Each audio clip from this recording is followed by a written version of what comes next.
All right, hello and welcome. So we have another video on the MTX store. We just put one out where we criticize some of the strategies, some of the mechanics of the MTX store. I definitely recommend, if you haven't seen it, check that one out so you can see what was going on there before watching this one. Although I'll try to explain what was happening and then what's fixed. So you should be able to follow even if you haven't watched it, but you'll get an even clearer picture with that video. So we put out that video and we criticized a number of things, as has the community in general. They've gotten quite a lot of criticism. In fact, it's been almost universally negative on several key factors of the MTX system. And it all boils down to basically some psychological mechanics that were being used to try to get people to spend more money that we didn't expect EHG to do, because they've generally been a pretty good company about being fair to their player base. So less than an hour ago, we got this post from Moxja, who's Judd, who's the game director, and I'll give you the key information on here. Basically, they've taken the feedback in and they've made multiple changes. The first one is that the USD to epoch points ratio is now 1 to 10. Why is that good? Because it's easy to tell how much money you're actually spending. Before, it was a weird ratio that changed depending on how large of an amount of points that you bought, and it was really hard to follow it, and you had to do a literal calculator math in order to even know how much money you were spending on a particular item, which is very consumer not friendly. And PoE does it the 1 to 10, and as soon as you know the ratio of 1 to 10, you always know exactly what you were spending on any item. And so they've gone that route. This is very good news. This is great. You'll always know exactly what something costs. So for example, if you want to buy this at 100, that means that costs $10. This is at 50, costs $5. If something costs 200, it'd be $20. You'll always be able to do that math very quickly in your head. The next thing they did is they're making price reductions across the board. As an example, the $20 portal from yesterday was actually $14 portal, is now a $10 portal. So they're bringing the prices down to be, I would say, more reasonable. I don't know if these are quite as reasonable as I would consider reasonable, as far as like what I think the value for these items are.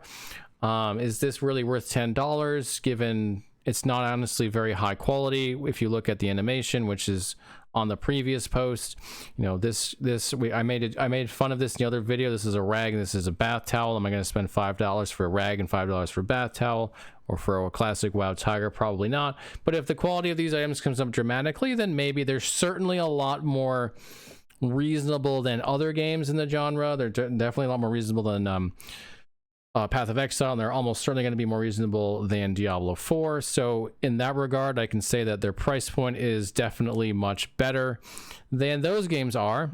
So that's a pretty good thing.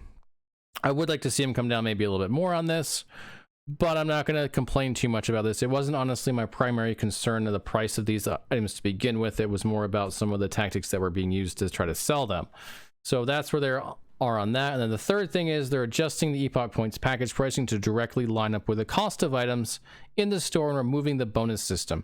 So why does this matter? So before, you might want, say, the 100 point, the glacier portal, and you go and look at the packs and you're like, okay, the closest I can get is 120.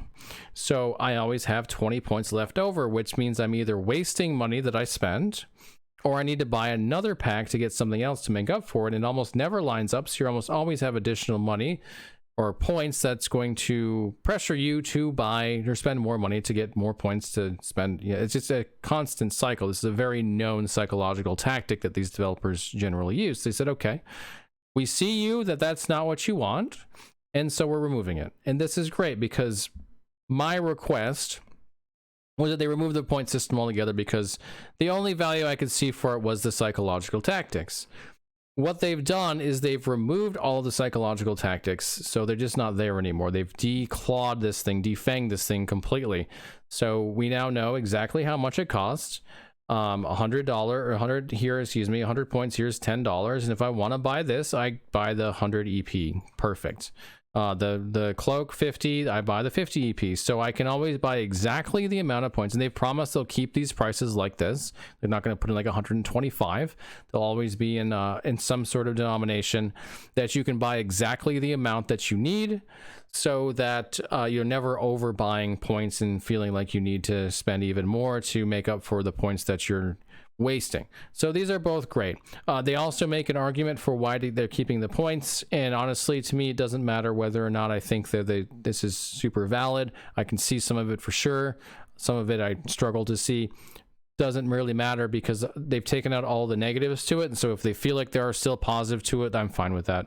It doesn't need to be removed because there's nothing that's going to harm the consumer anymore in using the point system. I mean, Epoch Points is still a silly name to me, but I'm perfectly fine with that. So this is all great news, super positive stuff, and overall this is a very positive message that they're sending the community, that they're willing to listen to feedback and make adjustments, and they truly don't seem to want to take advantage of their player base, and that's something you don't see every day. And it's just really nice to be able to interact with the developer and criticize them and have them come back with, hey, we hear you, and here's the fixes pretty much as you think they should be.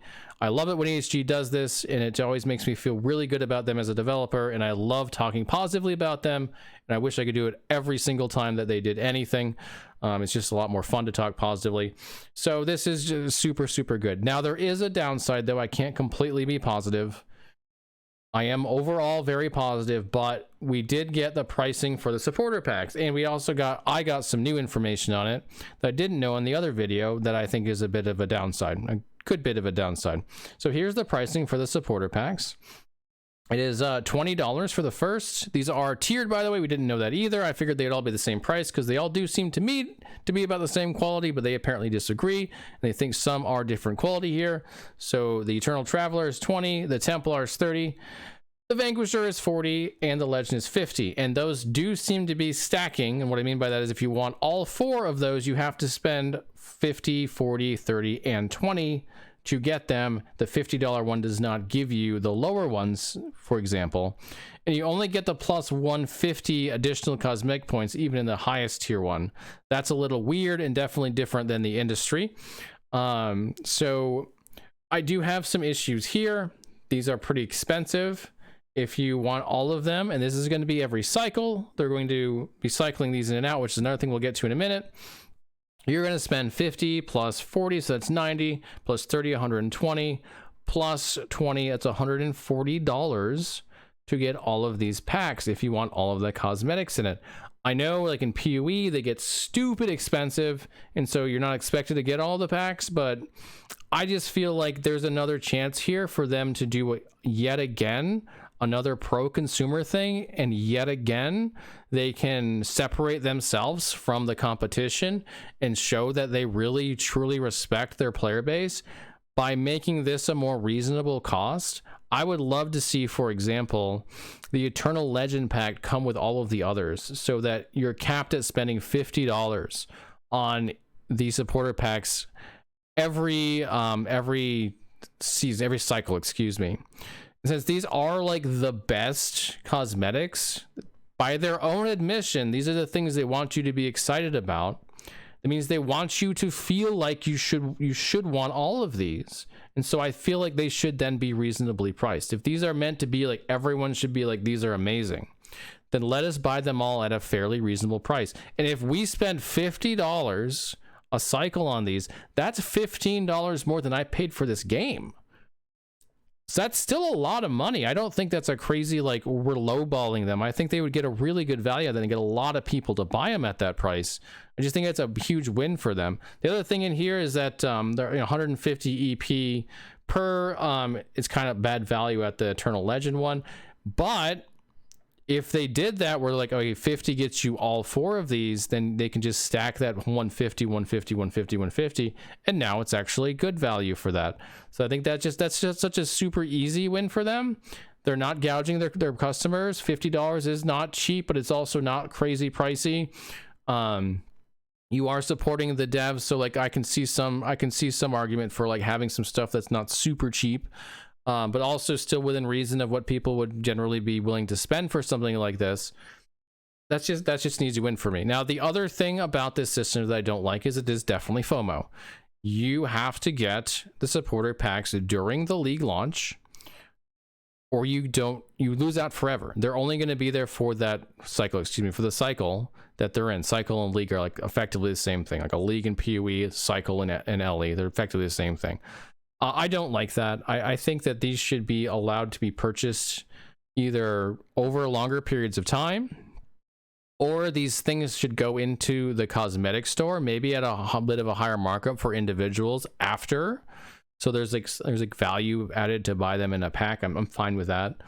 But they should go into the cosmetic shop after at a higher markup, so you can still get these things later if you want them. I don't think that FOMO is something that we need to deal with in video games anymore when it comes to buying cosmetics. I think that's another antiquated system that's a psychological tactic. I don't think they're necessarily, well, I mean, they are doing it on purpose. They are definitely telling you that you should need to buy these now or else you lose out on them. So this is like the last psychological tactic that I see them still using. I'd love to see them get rid of this, because all the rest of this stuff now they have gotten rid of, and that's great. And this is like the last vestige of it. And then if they just made those supporter packs reasonable to buy all 4 of them, like they're 10 of 10. They are like the best store, and it's not even close. Like they're probably the best store right now as far as the genre goes. But if they do that, they'll separate themselves so much from the pack that it'll just be like no one will be able to catch them.